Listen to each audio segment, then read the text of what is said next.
को अपना बेटा बना लो।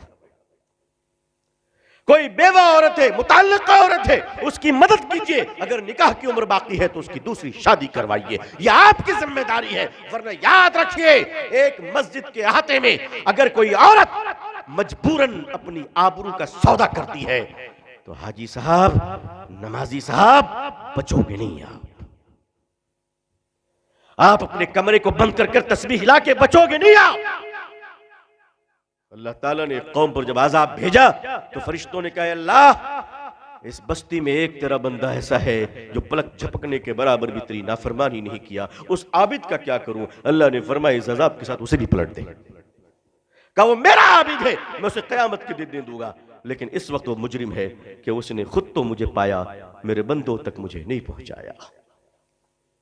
मस्जिद जिम्मेदारी ले इस बात की 160 का, और वो किफालत करे, वजीफा भेजे, ताकि किसी को भीख ना मांगना पड़े।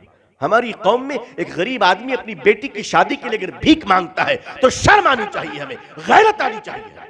हमने कलकत्ते में अपनी मस्जिद में पाबंदी लगा रखी है, कोई नहीं मांग सकता। जरूरतमंद है तो आप तफसील दीजिए, क्या है बताइए आप, इंशाअल्लाह आपकी शादी बेटी की करवाई जाएगी इंशाअल्लाह, और हो रही है अल्हम्दुलिल्लाह। अब आप चोचले बगाड़ेंगे कि यामा का मोटरसाइकिल चलाए तो माफ कीजिएगा, वो सब नहीं देंगे हम आपको, एक मुनासिब तरीके से। और अल्हम्दुलिल्लाह हमारे कलकत्ते की मस्जिद में चंद मालदारों ने मुझे कह रखा है, अल्लाह अल्लाह ताला उनके मालों में बरकत अता फरमाए, कोई भी तकाजा है आप हमें फोन कर दीजिए, हम भेज देंगे। अल्लाह का शुक्र है, अल्लाह उनको बरकत दे रहे। लेकिन भीख मांगने की इजाजत नहीं है मस्जिद में। अगर मस्जिद में कोई खड़ा होकर भीख मांग रहा है तो मस्जिद के सारे मुसल्लियों को गैरत आनी चाहिए कि हमारे रहते हुए हमारा भाई भीख मांग रहा है। जी, गैरत आनी चाहिए, गैरत आनी चाहिए। बेगैरत है वो लोग जो 10-5 दे के निकल जाते हैं, बेगैरत है वो लोग दीनदार नहीं है, सखी नहीं है, वो बेगैरत है, वो भिखारियों को प्रमोट कर रहे हैं। सिखों में आपने भीख मांगते हुए नहीं देखा होगा, जैनियों में आपने भीख मांगते हुए नहीं देखा होगा। क्यों? वो अपने गरीब को खड़ा कर देते हैं, गरीबों को खड़ा कर देते हैं। हम गरीबों की कमर तोड़ देते हैं। हम मोबाइल खरीदते 50,000 की, लेकिन गरीब को आलू में 1 रुपए ज्यादा देने के लिए तैयार नहीं है। कहते नहीं, मोल भाव करो, दाम करो, नीचे करो। नेट पे खर्च करेंगे, इंटरनेट पे खर्च करेंगे, मगर हम किसी की मदद नहीं करेंगे। और मदद भी करेंगे तो अल्लाह की पनाह, ये जाड़ा आ रहा है ना, सर्दी आ रही है, कंबल बांटेंगे लोग, स्टेज लगाएंगे, माइक लगाएंगे और कहेंगे आओ गरीबों कंबल दूं। उस वक्त तक नहीं दूंगा जब तक कि फोटोग्राफर ना आ जाए, क्योंकि हम खुदा को दिखाने के लिए थोड़ी ना दे रहे हैं। और उसके बाद कंबल भी देंगे तो ऐसे गरीब को हाथ इस तरफ, चेहरा फोटोग्राफर की तरफ। क्यों गरीबों को जलील करते हो? सोचो अगर मंजर बदल जाए तो कैसा लगेगा। अगर कल को वो इस तरफ हुआ, तुम उस तरफ हुए, तब क्या होगा? तब क्या होगा?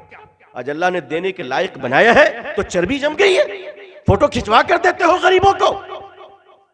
इसी मुल्क के मारवाड़ियों को, मेरी बड़ी मशहूर तकरीर है इस पे, मारवाड़ियों ने किस तरह खिदमत की है। लोगों, गैरों को सिर्फ बुरा कहने से नहीं होगा, हमारी अच्छाइयां उन्होंने ले ली, उनकी बुराइयां हमने ले ली। आइए, अगर मुकाबला करना है, जो गम आपके दिल में है 2 दिन से, मैं उस गम से अलग नहीं हूं। मैं तो उससे इतना मुतासिर हूं कि बस अल्लाह बुलवा रहा है इस वक्त जो मैं आपसे बोल रहा हूं, और मेरी हैसियत नहीं कि मैं तकलीफ कर सकता था। मैं आपसे कम गमगीन नहीं हूं, लेकिन इलाज तो ढूंढना पड़ेगा ना। अगर हम आप रोने ही लगेंगे तो काम कौन करेगा? इलाज तो ढूंढना पड़ेगा, इस गम से तो निकलना पड़ेगा, मुतबादिल तो ढूंढना पड़ेगा।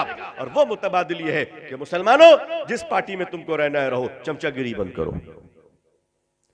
तुमको जो पार्टी करना है करो, चमचागिरी मत करो। और ऐसे मुसलमानों से मुसलमानों बचो जो बाप के जनाजे में तो टोपी नहीं पहनता है, एमएलए की इफ्तार पार्टी में 3 हाथ की लंबी टोपी पहने खड़ा रहता है। ऐसे भिखारी मुसलमानों से बचो।